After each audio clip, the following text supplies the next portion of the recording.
갑자기 시작하는 한국사 첫 번째 강의를 맡은 이땅공감연구소의 김은지입니다. 여러분 만나서 반갑습니다.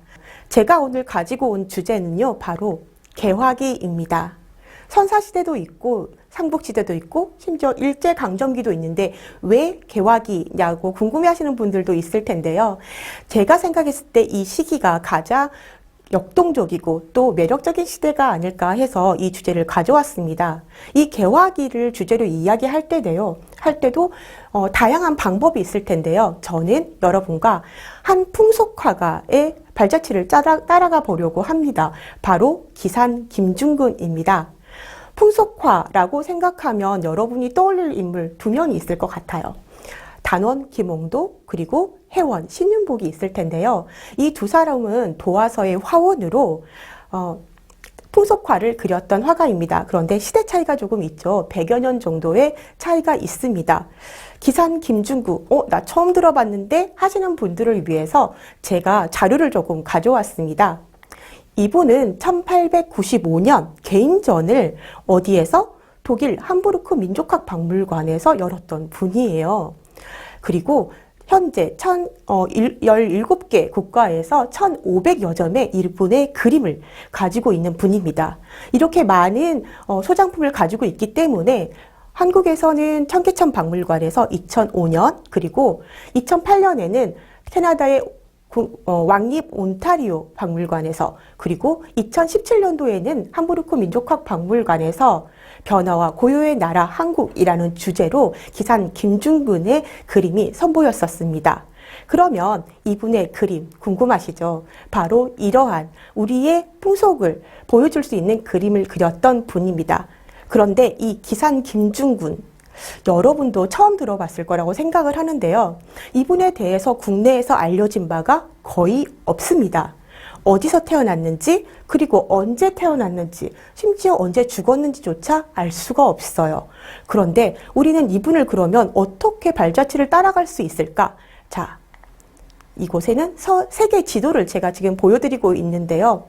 빨간 가운데 점이 바로 지금 대한민국을 말합니다. 그리고 노란색으로 표시된 것이 5개의 국가인데요. 이 5개의 국가에서 7개의 박물관 그리고 2권의 책이 있어요. 그 자료를 따라서 저희가 투어를 한다 생각하시면서 저를 따라와 주시면 좋을 것 같은데요. 기산 김중근이 그러면 여기에서 그림을 그렸을까요? 기산 김중근이 해외에 나갔다는 기록도 없습니다.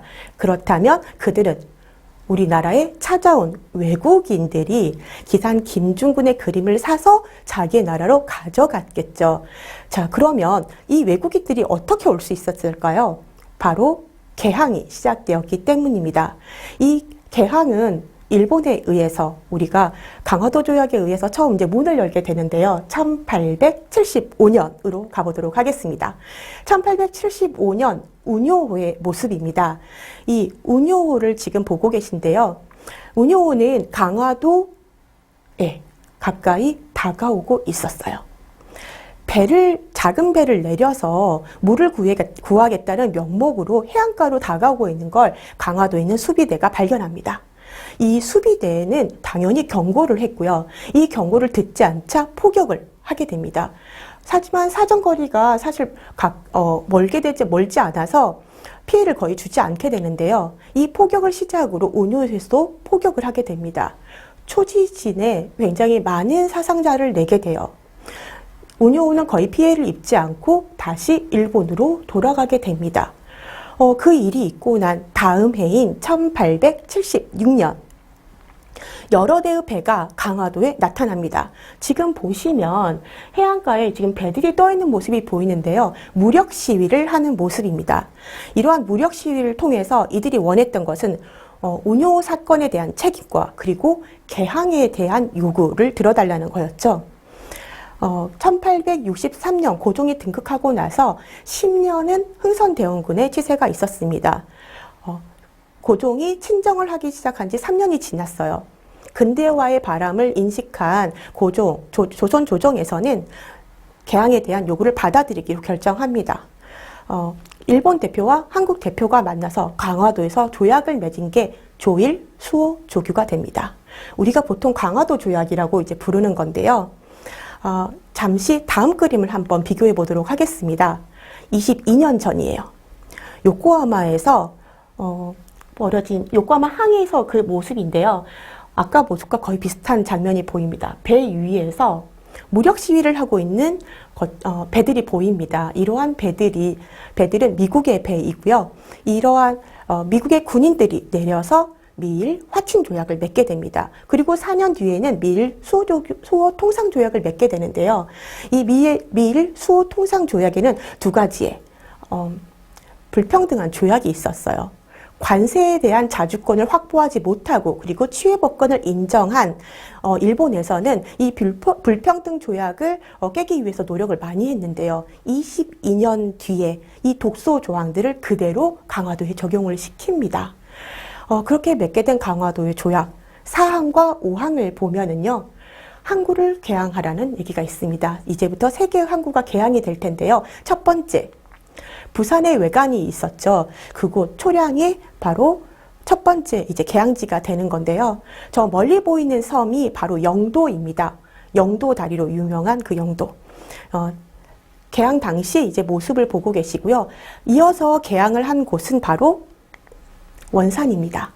1880년에 원산항이 개항이 되고 그 뒤로 1883년 인천 제물포가 개항이 되는데요. 잠깐 살펴보시면 아래에 초가집들이 이렇게 보이실 거예요. 그리고 서양식 집들이 보입니다. 그리고 맨 위에 언덕 위에도 이제 집들이 하나 보이실 텐데요.